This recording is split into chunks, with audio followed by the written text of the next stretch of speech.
Hey, what's up everyone? It's Steph from Steph Films.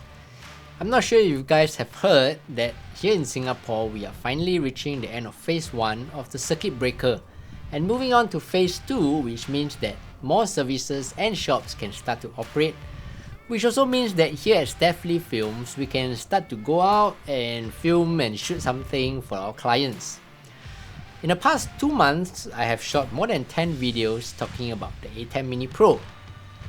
From the unboxing to the first look, talking about how to use the downstream key, the chroma keys, how to use macros and fixing the audio delays. And I believe that we are equipped with enough information to go out and help our corporate clients now. In today's video, I will be sharing my thoughts on using the Atem Mini Pro for the last 2 months.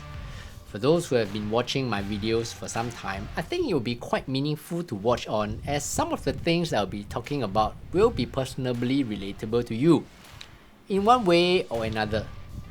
For those who are on this video for the first time, welcome to my channel. My name is Steph. I have been doing photography and videography for the last 12 years here in Singapore.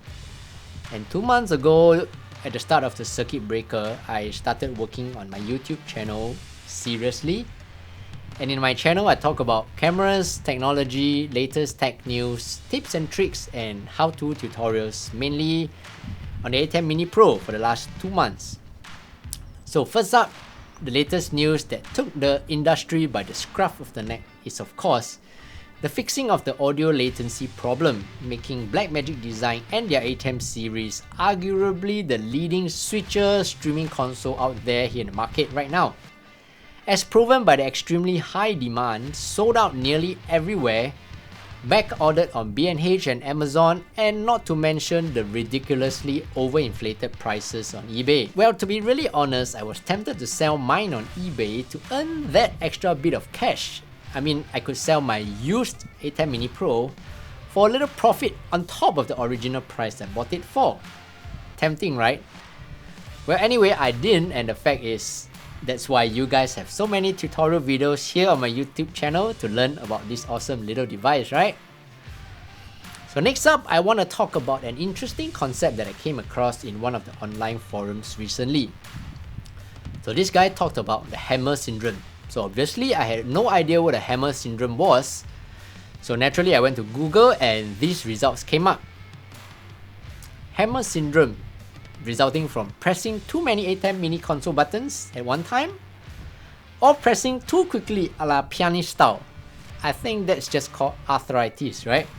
But anyway, he later clarified that he actually meant the hammer and nail syndrome by Abraham Maslow, quoting, "I suppose it is tempting if the only tool you have is a hammer to treat everything else as if it were a nail. Meaning to say, we tend to try and solve our problems with the tools we have at hand. And if the only tool available is a hammer, then every problem looks like a nail." With reference to the tool that we have here, the Atem Mini Pro, some owners I encountered actually have this little syndrome or problem.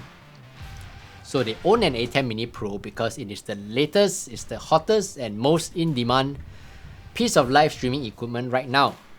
And they ask questions on how to implement it into their existing setup.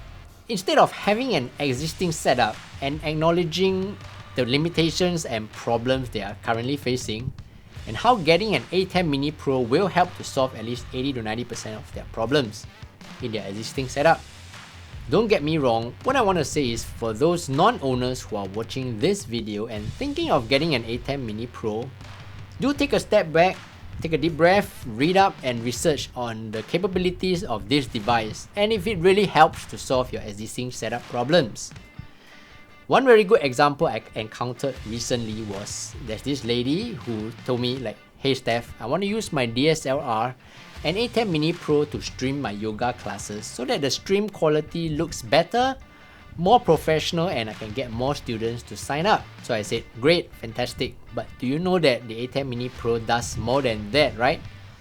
So she said, "Yes, I know I can have multiple views of my instructor when she's teaching." So I said, "Great that you know, but who's gonna handle that extra 2 angles, and do you have more cameras for that?"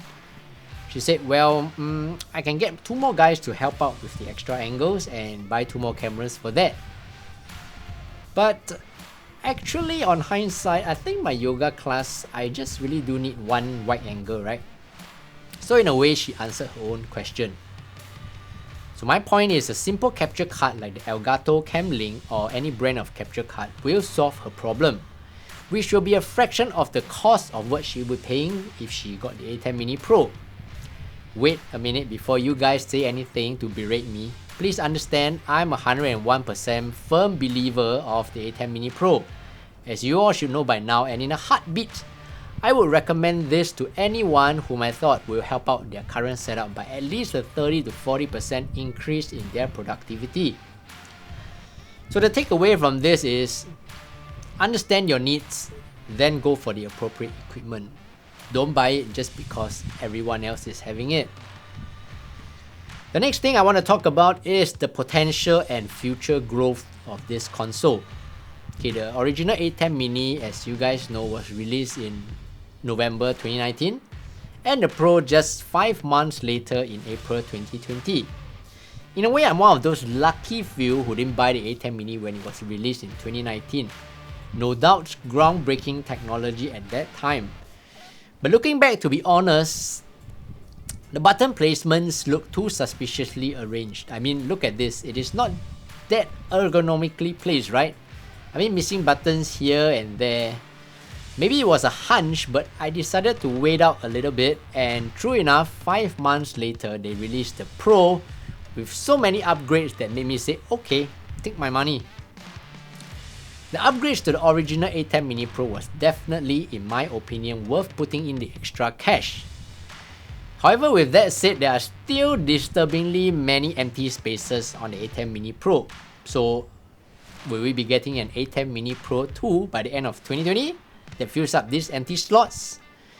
I know also that some of you have raised concerns regarding the Atem Mini out and its limitations, and hopefully Blackmagic Design is listening and can do something about it. Maybe you guys can help to input your I wouldn't say dissatisfaction, but more like what you wish to see as an upgrade if there was really an Atem Mini Pro 2 coming up by the end of the year. Put in your comments below, and who knows, if Blackmagic Design is watching, they may consider putting those functions in the Atem Mini Pro 2. Or will they do an upgrade just like how they implemented the audio delay function last week in the software update 8.2.3. So there you have it, just my 2 cents and my thoughts on the Atem Mini Pro after 2 months of usage. Thank you so much for staying with me in this video to listen to my personal thoughts and opinions. I always really appreciate your time, as I've always said throughout my whole videos. Without you guys, without your comments, inputs, I wouldn't have been able to grow my channel as quickly as it did. And I would love to hear your thoughts as well if you have some time to put in the comments below, and if we have enough similar upgrades that we want to see collectively, they might just do another software upgrade on the current Atem Mini Pro. That would be best for us. Before I end this video, I would like to say, as always, it really means a lot to me if you found any of the information that I shared useful, and if you can give this video a like. So it encourages me to continue making such videos for you. On the other hand, if you hated this video or disliked anything about my channel, please feel free to give me a thumbs down and let me know in the comments below what you dislike, so I can work on getting my future video content and bring something to you that you will like.